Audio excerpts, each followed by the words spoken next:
결론적으로 저는 5대5의 지분율은 대부분 뜯어말립니다. 그 이유는요.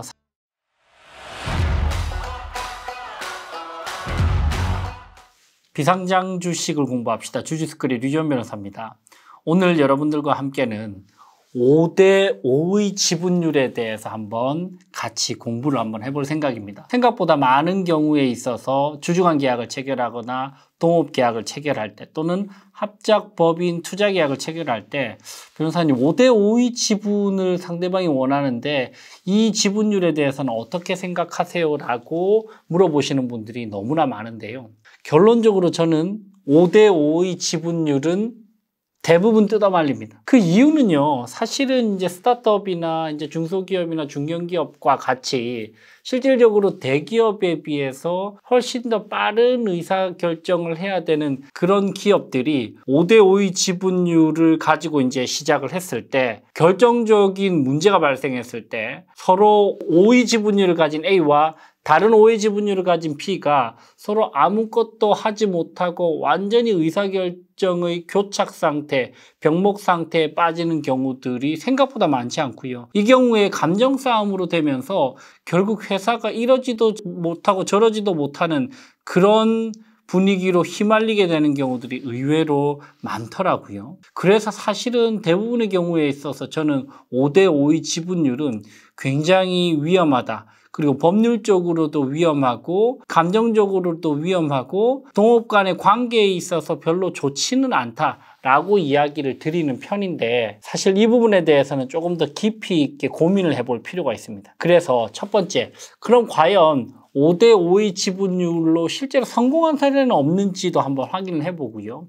두 번째, 5대5의 지분율이 아주 심각한 문제가 발생했을 때는 이 경우에는 어떤 방식으로 과연 문제를 풀어나갈 수 있는지, 해결할 수 있는지, 특히 양쪽의 지분을 가지고 있는 두 당사자가 서로 양보 없이 끝까지 싸울 때 이때는 과연 어떻게 해결할 수 있는지 그 방법론에 대해서도 한번 생각을 해보도록 하겠습니다. 자, 그럼 첫 번째로는 5대5의 지분율로 성공적으로 사업을 키운 그런 사례는 없는지도 한번 생각을 해볼 필요가 있겠죠. 대표적으로 우리나라 기업 중에는 스타벅스 코리아가 5대5의 지분으로 합작법인 형태로 1997년도에 법인을 설립해서 사업을 시작했습니다. 그 당시에 스타벅스 인터내셔널, 즉 미국 본사가 50% 100억 원을 출자를 했고요. 신세계 이마트가 50% 100억 원을 출자를 해서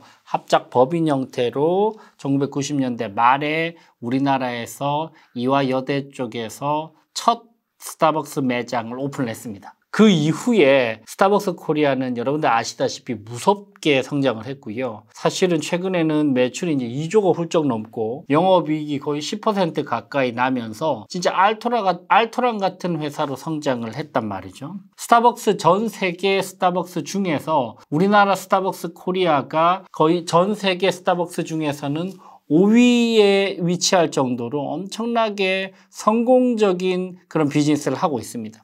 이 경우에 있어서 사실 스타벅스 코리아는 미국 스타벅스 인터내셔널에게 무려 매년 5% 수준의 로열티를 지급을 해왔고요. 예를 들면 스타벅스 코리아의 매출이 2조 원이라면 한 해 로열티 규모만 거의 1,000억 원에 가까운 로열티를 지급을 해왔죠. 그래서 사실 스타벅스 코리아 입장에서는 그리고 50% 지분을 가지고 있는 이마트 입장에서는 이 로열티가 장기적으로는 굉장히 부담스러운 금액으로 점점 더 다가오게 됩니다. 결국은 2021년도에 스타벅스 코리아의 지분과 관련돼서 신세계 이마트가 스타벅스 인터내셔널에게 딜을 제안을 합니다. 어떤 딜을 제안을 하느냐? 먼저 1차적으로 스타벅스 인터내셔널이 가지고 있는 스타벅스 코리아 지분의 17.5%를 우선적으로 이마트가 추가 확보를 합니다.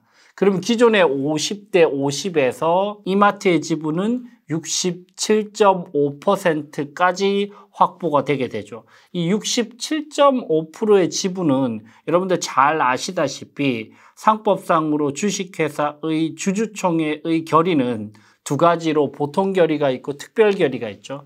보통 결의는 과반 결의입니다. 그죠? 그래서 50% 플러스 1주가 과반 결의고요. 주주총회 특별 결의, 즉 정관 변경, 영업 양수도, M&A, 이사감사 해임과 같이 특별히 중요한 결의는 3분의 2 결의, 즉 66.7%란 말이죠. 근데 여러분들 17.5%의 주식을 이마트가 아주 전략적으로 획득을 하면서 이제는 주식회사의 보통 결의와 특별 결의까지도 이마트 마음대로 주무를 수 있는 그런 1차적인 발판을 마련합니다.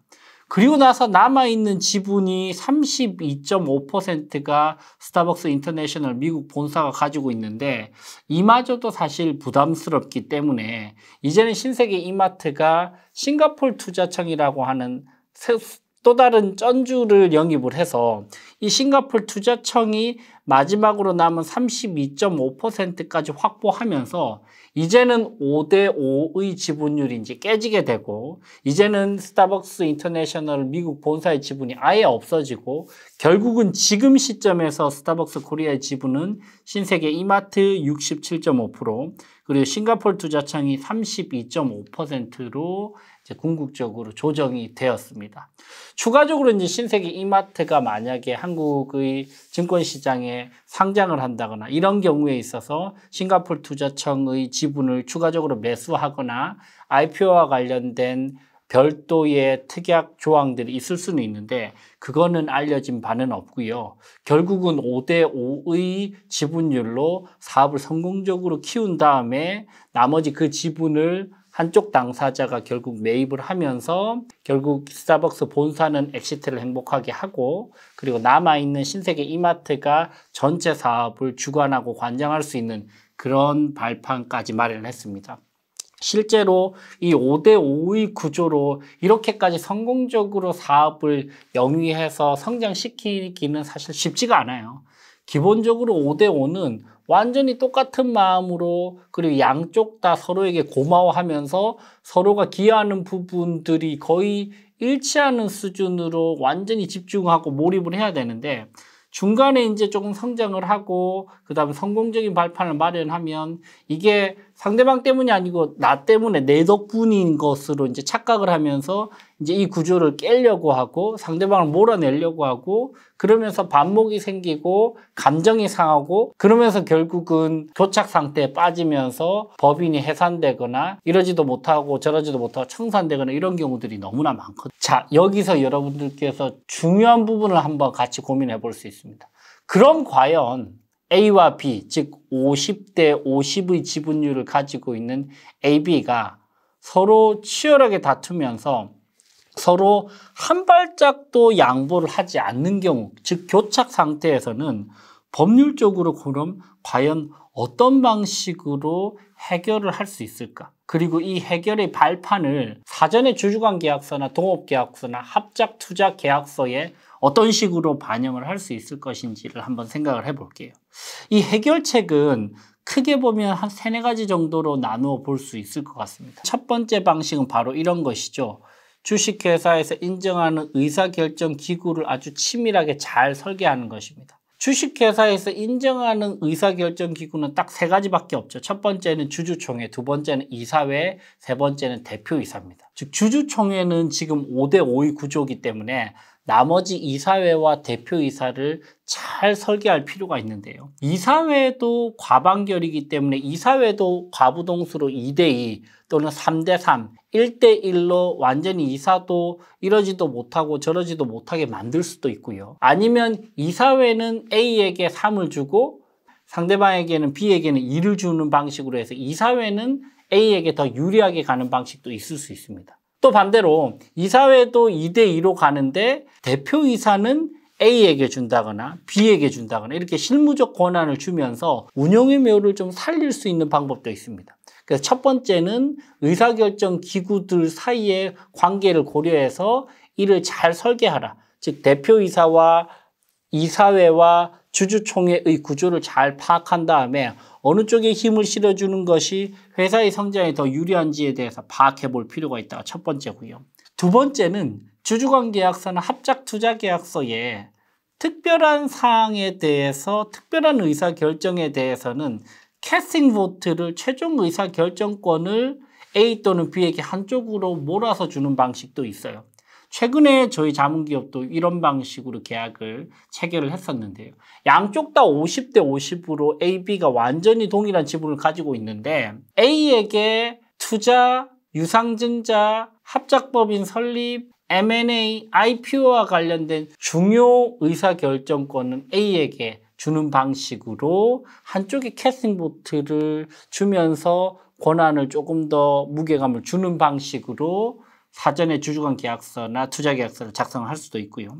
세 번째는 기한을 정하는 방식도 있습니다. 예를 들면 주주총회와 이사회는 가부동수인데 A에게 첫 2년 동안 대표이사를 맡기고 B가 세 번째, 네 번째 해에 대표이사를 하고 또 C가 다섯 번째, 여섯 번째 대표이사를 하고 이런 방식으로 대표이사의 임기를 가지고 서로 주거니 받거니 하면서 기간을 정해서 서로를 믿고 맡기는 그런 케이스도 있을 수 있고요. 네 번째, 이 모든 것도 사전에 협의가 안 된다라고 할 때 회사가 청산되거나 파산하거나 파토나기 일부 직전에 양쪽에게 만약에 교착 상태에 빠지면 특정한 금액으로 콜옵션이나 풋옵션을 행사할 수 있게 해서 결국은 상대방의 지분을 내가 사거나 아니면 내 지분을 상대방의 풋옵션을 행사해서 팔 수 있는 그런 권리를 주기도 합니다. 완전히 5대5가 주총과 이사회와 대표이사가 전부 다 가부동수라서